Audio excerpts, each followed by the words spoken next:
Hi guys, and welcome to the Sunderland vs Hull City match preview. So Sunderland do welcome Hull City, currently 21st in the Championship. They welcome them to the Stadium Light tomorrow, as I'm recording this anyway. 12:30, it is an early kickoff, and it is also on Sky, and it is also another massive game, you know, because I keep on saying at the end of games, particularly when we lose or we drop a few points, I keep on saying, you know, particularly when I see some portions of the fan base lose the shit, say, you know, it's definitely, you know, automatics are off now, and they're saying, okay, it's definitely the playoffs, and they're kind of throwing the towel in type thing.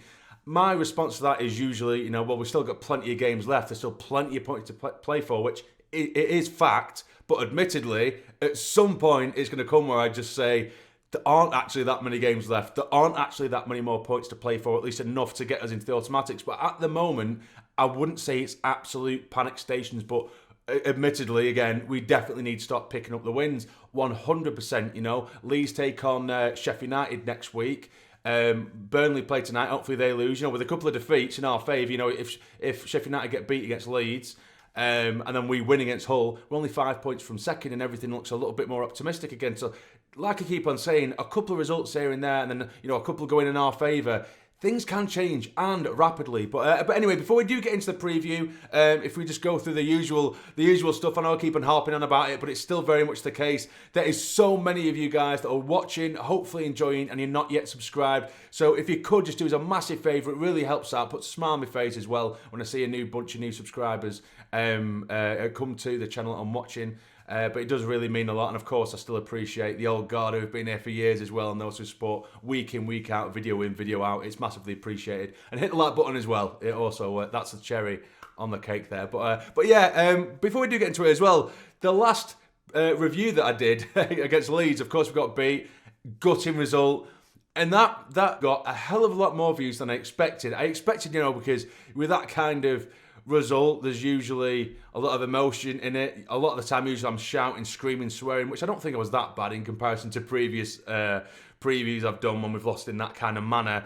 A lot more views did, and a lot more attention was on that video, and admittedly a lot of it was Leeds fans, and I think they came absolutely with the intention to take the piss. And what I found, to be fair to the Leeds fan base, who do have a bit of a reputation for being, well, Leeds, you know, a good 99.9% of them were absolutely sound. So many of the comments in that video pretty much just said, you know, I came here to take the piss, but that was actually a very fair review, which was actually very good and a very nice thing to read, given it was coming from another fan base as well. So that was very nice. But yeah, there was a lot of attention in that video that that watched me bitch and moan, and I'm over it, kind of. But anyway, moving on. So we do take on Hull, currently 21st in the league, of course.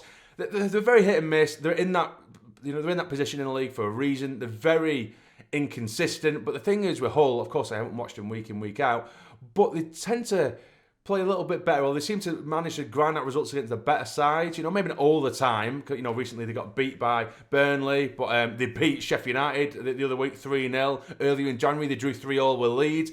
So it's not like they're incapable of pulling draws, you know, out of the hat, do you know what I mean? Or pulling wins and results out of the hats and pulling points away from the bigger side. So it isn't going to be as easy as some people might make out. You know, they've got some good experience on that side, some good technically gifted players, but I would like to think that we do have too much for them. We need to give a real professional display to get anything from this game. You know, we've got Joe Geldhart, obviously formerly of Sunderland. We know him very well. He's with that Hull City side at the moment, so we should know what to expect from him. You know, very physical, very busy up top. But again, I would like to think on our day we should be able to cope with that kind of threat. But again, I'm not pushing it away or brushing it aside and saying that it's nothing.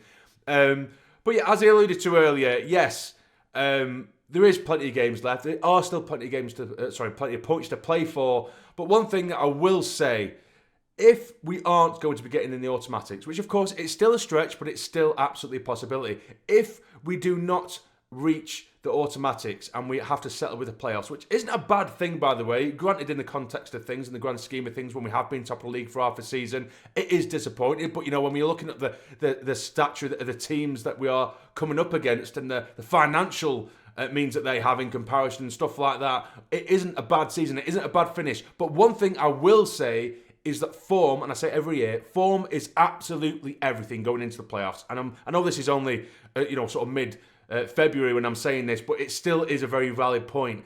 if in a few weeks' time, it's got to the point where we're almost saying, okay, it's practically impossible to get in the top two. That doesn't mean the players can have the mentality of, right, okay, we can kind of take it easy now. Just because if we were finished 4th or 3rd and we're 20 points or whatever it is ahead of 6th or 7th, I wouldn't want the lads to have the mentality of, it's okay if we draw it, it's okay if we pick up a defeat here and there now because we're guaranteed the playoffs.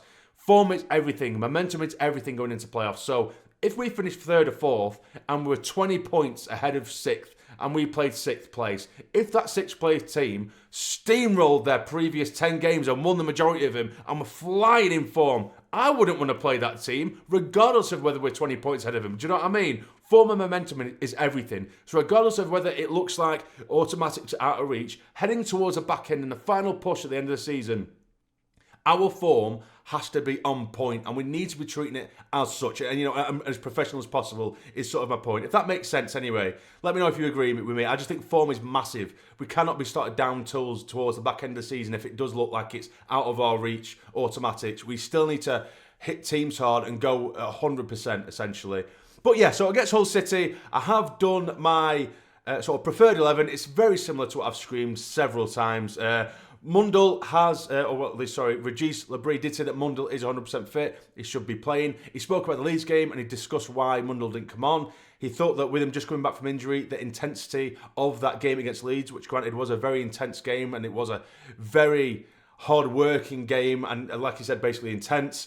He didn't think it was the right game for Mundle to come back in. But if that was the case, why was he on the bench? Why didn't he stick him in the 23s or the 21s or whatever to get a bit of game time for the youth team? Do you know what I mean? Why didn't he get him some minutes in his legs there? I just didn't understand that reason. What's the point in having him on the bench if you had no intention of using him? But for me, yeah, like I said, in this sort of preferred 11, I'll put it on screen for you in just a second. Just bear in mind, there are a couple of players that I would quite happily and easily interchange. It isn't sort of dead on like a deal break for me. But here it is. We have Patterson in goal, and I'll be totally honest with you, it might sound like I'm throwing him under the bus, but I actually wouldn't be arsed if Pato got dropped. It'd never happen in a million years. But I just don't trust him. I really don't. Again, I don't think he's a terrible keeper. I think he's just an okay one at best. And that's genuinely just my opinion on him. Don't think he's amazing. He definitely has some good attributes. But just in terms of his aerial presence isn't there. He does not command the area at all. His distribution is piss poor, and just some of his positioning as well, just on the goal line. For like set piece and stuff.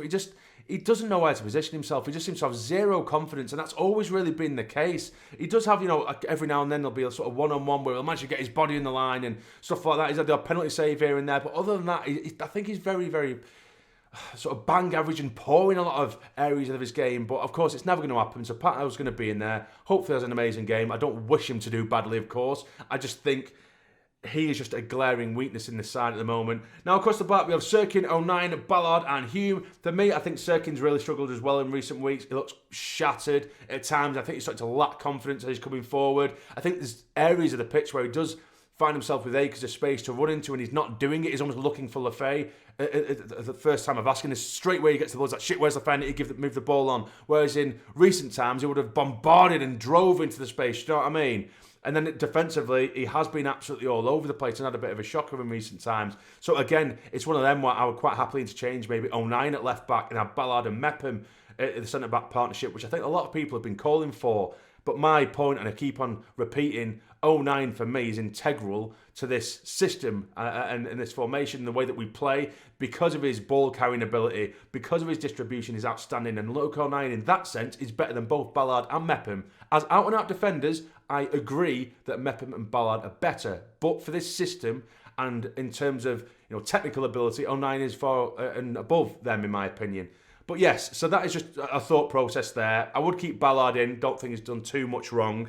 Again, I wouldn't be asked if Mepham went in there as well. If anything, I'd probably feel a little bit more comfortable. But I think it'd be harsh to drop Ballard. Hume at right back. Now, here's the middle that I want. I keep on screaming for. Don't think it's going to happen. But Dan Neil, Joe Bellingham, and Enzo Lefay in his actual position. And then starting Mundle, which again, highly unlikely. But if he's fit, stick him from the off. Stick him on from the off. Mayenda on the right-hand side, again, don't think it's going to happen. I've seen some people say they want to persist with Roberts because they want to see him and see how he links down that side with Lefay. Again, very fair point. Won't be totally against. But I just think, what does Mayenda have to do to get a start? Because he's just getting bit pieces here and there and in difficult situations. And of course, Wilson, Isidore up top. So that is the team I would probably like to see. I don't really think it's going to happen, if I'm honest with you, but that is what I would like to see at least at some point in the game. But in terms of my prediction for this one, I'm going to go with a big one here. We don't batter many teams, but I'm going to go with a 3-0 Sunderland win. And it'll just lift everyone up. Well, this is definitely my heart speaking. I don't think it's going to be as easy as that. But I'm going to go with a 3-0 Sunderland win. I'm going to go with a Lafay goal and an Isidore double. Again, isn't going to be that easy, but my heart is just telling me that we're just due it. And I think back at the stage of my life, after that really difficult game against Leeds, we have no choice but to respond. We have to respond in this game. If we sort of go to a lacklustre 0-0 or a lacklustre 1-1 and concede in the last minute again, ties can turn really quickly, regardless of where we are in the league. We need to keep form up. We need to keep momentum going, like I said it earlier. But that's it for me, guys. Let me know in the comments down below who you would like to see start, what score you think it's going to be. Again, let me know in the comments. But if you've enjoyed, hit the like button for me. It's massively appreciated. Subscribe if you're new. But for now, take care. Stay jammy. Away the lads!